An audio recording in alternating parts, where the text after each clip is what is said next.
treating the untreatable. I am treating people who have never had hope.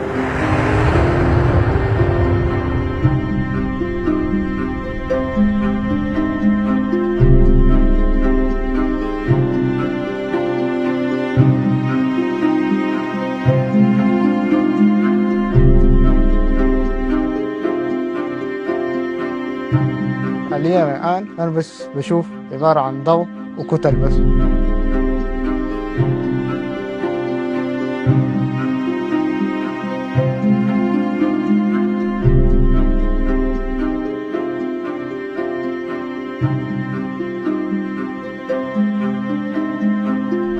الدكاترة قالوا لي محتاج لحقن لمدة 9 يوم أو 10 يوم.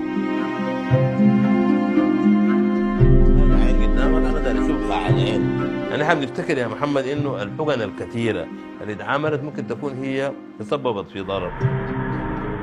السلام عليكم.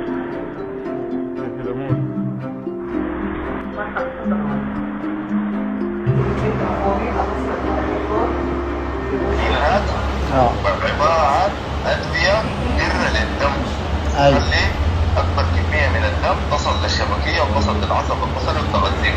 طب في العلاج ده ليه أي أعراض جانبية؟ لا، وكل حد بيتحسن، أي حد بيتحسن. Why not just have a pill? You don't need to have an injection.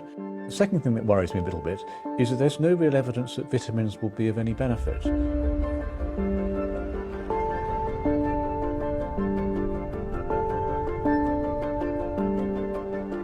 So we're using the patient's own bone marrow as a source of the stem cells. Dr. Weiss, who's the retinal surgeon, he injects them under the lid into the orbit in the back of the eye. This treatment is completely safe? Yes, it's safe. I mean, we have 0 adverse events. We have had no complications.